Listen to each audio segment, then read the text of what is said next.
Hi friends, stock മാർക്കറ്റുമായി ബന്ധപ്പെട്ട ഇന്നത്തെ അപ്ഡേറ്റുകൾ ഡിസ്കസ് ചെയ്യുന്ന വീഡിയോയിലേക്ക് എല്ലാവർക്കും സ്വാഗതം. തുടർച്ചയായി 7 ദിവസത്തെ പോസിറ്റീവ് ക്ലോസിംഗിന് ശേഷം ഇന്ന് നിഫ്റ്റി റെഡിലാണ് ക്ലോസ് ചെയ്തത്.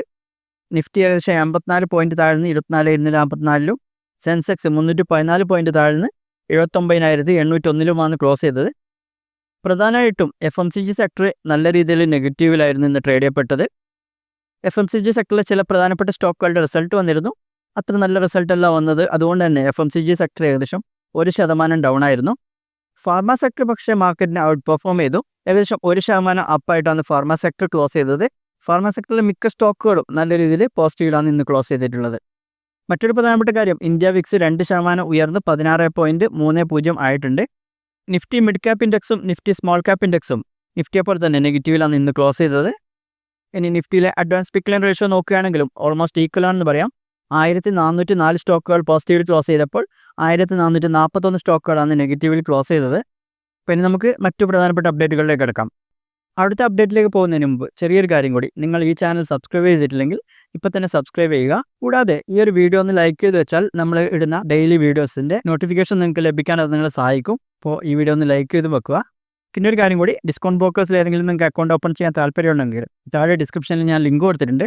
നിങ്ങൾക്ക് അതുവഴി അക്കൗണ്ട് ഓപ്പൺ ചെയ്യാവുന്നതാണ്. അക്കൗണ്ട് ഓപ്പൺ ചെയ്ത ശേഷം എന്നെ വാട്സാപ്പിൽ കോൺടാക്ട് ചെയ്താൽ നിങ്ങൾക്ക് സ്റ്റോക്ക് മാർക്കറ്റിനെ കുറിച്ചുള്ള നമ്മുടെ ബേസിക് കോഴ്സിൻ്റെ ലിങ്ക് ഞാൻ സൗജന്യമായിട്ട് അയച്ചിരുന്നതാണ്. അപ്പോൾ ലിങ്ക് താഴെ ഡിസ്ക്രിപ്ഷനിലുണ്ട്. ആദ്യത്തേത് US താരിഫുമായി ബന്ധപ്പെട്ട തന്നെയാണ്. ഇന്ത്യയുടെ ഫിനാൻസ് സെക്രട്ടറി പറഞ്ഞതനുസരിച്ച് US താരിഫിൻ്റെ എഫക്റ്റ് മൂലം ഇന്ത്യയുടെ GDP ഗ്രോത്തിൽ 0.2 മുതൽ 0.5% വരെ കുറവുണ്ടാകുന്നതാണ് അദ്ദേഹം പറഞ്ഞത്. ഇന്ത്യൻ GDP കറൻ്റ്ലി 6.5% വെച്ചാണ് ഗ്രോ ചെയ്യുന്നത്. ഇത് US താരിഫ് ഡയറക്റ്റ് ഉണ്ടാക്കുന്ന എഫക്റ്റാണ്. ഇനി ഇതിൻ്റെ സെക്കൻഡ് ഓർഡർ എഫക്റ്റുകളും ഇന്ത്യൻ മാർക്കറ്റിനെ എഫക്റ്റ് ചെയ്യാം ഭാവിയിൽ. ഒന്ന്, ഗ്ലോബൽ ഡിമാൻഡ് കുറയാൻ സാധ്യതയുണ്ട് ഈ ഒരു താരിഫുകൾ കാരണം. അത് ഇന്ത്യൻ മാർക്കറ്റിനെ എഫക്റ്റ് ചെയ്യാൻ സാധ്യതയുണ്ട്. ഇനി ഫിനാൻസ് സെക്രട്ടറി അജയ് സേത്ത് പറഞ്ഞതനുസരിച്ച് അടുത്ത ഡെക്കേഡിൽ ഇന്ത്യ 7% ആനുവലി ഗ്രോ ചെയ്യാൻ പൊട്ടൻഷ്യൽ ഉണ്ടെന്നാണ് അദ്ദേഹം വിശ്വസിക്കുന്നത്. അടുത്തത് ഏതർ എനർജിയുമായി ബന്ധപ്പെട്ടാണ്. നമ്മൾ അതിൻ്റെ ഡീറ്റെയിൽസ് ഇന്നലെ പറഞ്ഞിരുന്നു. അവരുടെ IPO പ്രൈസ് സെറ്റ് ചെയ്തത് 304 രൂപ മുതൽ 321 രൂപ വരെയാണ് ഒരു ഷെയറിന് മുകളിൽ. ഏപ്രിൽ 28 മുതൽ 30 വരെയായിരിക്കും IPO. ലിസ്റ്റിംഗ് മെയ് 6 മിക്കവാറും. ഇനി ഇത്രയും ഇന്നലെ പറഞ്ഞ കാര്യങ്ങളാണ്. ഇനി ഇതിൻ്റെ ഫൗണ്ടേഴ്സായിട്ടുള്ള തരുൺ മേത്തയും സ്വപ്നിൽ ജെയിനും അവർക്ക് 2.06 ക്രോസ് ഷെയർസ് ഉണ്ട് ഈ കമ്പനിയിൽ. പെർസെൻറ്റേജിൽ 6.81%. ഇനി ഈ IPO കഴിയുന്നതോടുകൂടി അവരുടെ ഷെയറിൻ്റെ വാല്യൂ ഏകദേശം 651 കോടിയുടെ ആയിട്ട് മാറും ഓരോരുത്തരുടെയും. അടുത്ത പ്രധാനപ്പെട്ട ഇൻവെസ്റ്റർ ടൈഗർ ഗ്ലോബലാണ്. അവരുടെ ഇൻ്റർനെറ്റ് ഫണ്ട് 3 6.56% ഈ കമ്പനിയിൽ ഹോൾഡ് ചെയ്യുന്നത്. ഏകദേശം 1.98 കോടി ഷെയർസാണ്.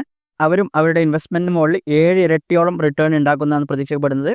അവർ ഇൻവെസ്റ്റ് ചെയ്തത് 38.58 രൂപ പെർ ഷെയറിനാണ്. അടുത്തത് GICയുടെ കലേഡിയം ഇൻവെസ്റ്റ്മെൻറ്റ്. അവർക്ക് 15.43% സ്റ്റേക്കാണ് ഈ കമ്പനിയിലുള്ളത്. കൂടാതെ NIIFന് 6.77% സ്റ്റേക്ക് ഉണ്ട്. അവരുടെ ഇൻവെസ്റ്റ്മെൻറ്റ് വാല്യൂ ഈ ഒരു ലിസ്റ്റിങ്ങോട് കൂടി നല്ല രീതിയിൽ വർദ്ധിക്കും. അടുത്തത് ഈ കമ്പനിയിലെ ഏറ്റവും വലിയ ഷെയർ ഹോൾഡർ എന്നുള്ളത് ഹീറോ മോട്ടോകോർപ്പാണ്. അവർക്ക് 38.19% സ്റ്റേക്ക് ഉണ്ട് ഈ കമ്പനിയിൽ. 11.51 കോടി ഷെയർസ് ഹോൾഡ് ചെയ്യുന്നുണ്ട്. അവരുടെ ഷെയർ വാല്യൂ ഈ ഒരു ലിസ്റ്റിങ്ങോട് കൂടി 3694 കോടിയായിട്ട് വർദ്ധിക്കും. നമ്മളിപ്പോൾ പറയുന്നത് ഈ ഒരു ലിസ്റ്റിംഗ് ഏകദേശം ആ ഒരു പ്രൈസ് ബാൻഡ് അപ്പർ ബാൻഡിൽ ലിസ്റ്റ് ചെയ്യുന്നുള്ള പ്രതീക്ഷയിലാണ്. ഇതിൻ്റെ IPOയിൽ ഫ്രഷ് ഇഷ്യൂ വരുന്നത് 2626 കോടിയുടെയാണ്. ഓഫർ ഫോർ സെയിൽ വരുന്നത് 1.1 കോടി ഷെയർസാണ്. ഈ ഒരു IPOയോട് കൂടി കമ്പനിയുടെ വാല്യുവേഷൻ 11,956 കോടിയാവും. അടുത്തത് ഹോട്ടൽ സെക്ടറുമായി ബന്ധപ്പെട്ടാണ്.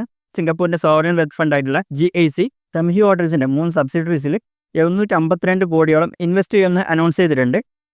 സംഹിയുടെ 3 ലക്ഷറി ഹോട്ടൽ സബ്സിഡറീസിൽ 35% സ്റ്റേക്കാണ് GIC അക്വയർ ചെയ്യാൻ പോകുന്നത്.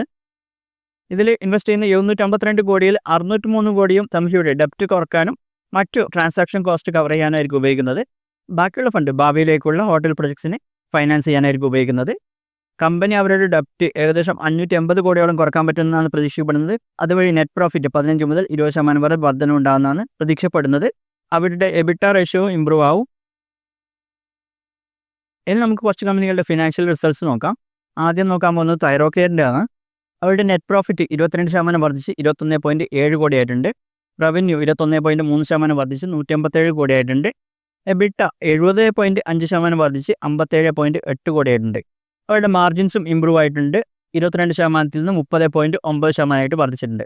ഈ കമ്പനി ഡിവിഡൻഡ് പ്രഖ്യാപിച്ചിട്ടുണ്ട്. ഒരു ഷെയറിന് മുകളിൽ 21 രൂപയാണ് ഡിവിഡൻഡ് പ്രഖ്യാപിച്ചിട്ടുള്ളത്. അടുത്തത് പെർസിസ്റ്റൻറ്റിൻ്റെ റിസൾട്ടാണ്. അവരുടെ നെറ്റ് പ്രോഫിറ്റ് 25.5% വർദ്ധിച്ച് 396 കോടിയായിട്ടുണ്ട്. റവന്യൂ 25% വർദ്ധിച്ച് 3242 കോടിയായിരുന്നു. ഇവർ ഡിവിഡൻഡ് പ്രഖ്യാപിച്ചിട്ടുണ്ട്. ഒരു ഷെയറിന് മുകളിൽ 15 രൂപയാണ് ഡിവിഡൻഡ് പ്രഖ്യാപിച്ചിട്ടുള്ളത്. അതോടുകൂടി FY25 അവരുടെ ടോട്ടൽ ഡിവിഡൻഡ് എന്നത് 35 രൂപയാവും ഒരു ഷെയറിന് മുകളിൽ. ഇനി നോക്കാൻ പോകുന്നത് ബജാജ് ഹൗസിംഗ് ഫിനാൻസിൻ്റെ റിസൾട്ടാണ്.